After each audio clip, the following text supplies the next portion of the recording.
Okay, happy 2026 everyone. I'd like to talk about this car that we've got up for sale here a little bit actually.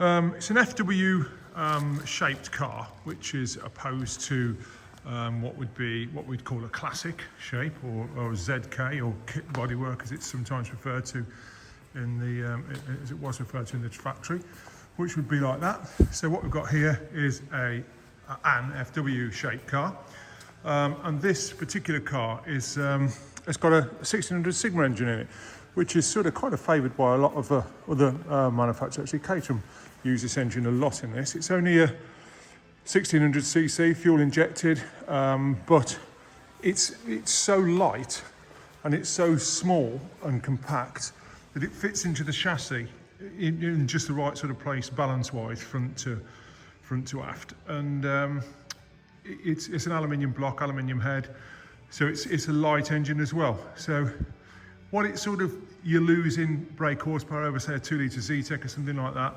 you kind of, for a lot of people, and me included, and Dale, my workshop manager, this is his favourite car, and a few other people actually that used to work at the old Westfield factory love this engine. It's really nice to drive this car. It feels like a little flea on the road. It just pops from left to right whenever you want it to. So it is a lovely car to drive. Not your out and out power of the, like a 200 horsepower, 160, 70 horsepower Z-Techs, etc. But rewarding in other ways. So we've got FW, so it's a different bonnet and a different rear end to the classic, as we've already said. So the bonnet lifts up as opposed to lifting off, as we've done with that red one there, and there it is in the corner, and just a completely different shape. It is primarily the same chassis. The fuel tank in these FWs is slightly smaller. I'm not sure the actual capacity is smaller, probably about sort of 5 litres, I would assume. Lowered floors in this car, so the seats actually sit down lower in the car, so you feel you're a little bit more in it. In some cases, if you're really tall, it's kind of a necessity, but either or, I feel it is an upgrade anyway.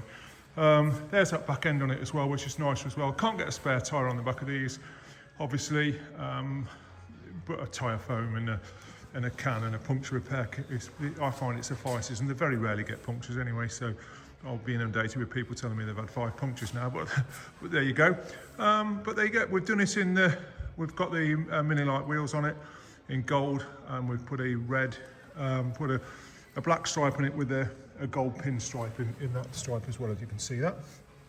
Absolutely stunning looking car, drives lovely, wide-track suspension, Protec shockers, Type 9 gearbox with an alley bell housing. What is not to like about that? Beautiful, lovely to drive. Great touring car as well. And if you've ever been on one of these sort of drift day experiences with Westfield or Caterham, these are the engines that are mostly in those cars. So not to be sniffed at, around about 140 brake horsepower. Have a great new year, everyone. Bye.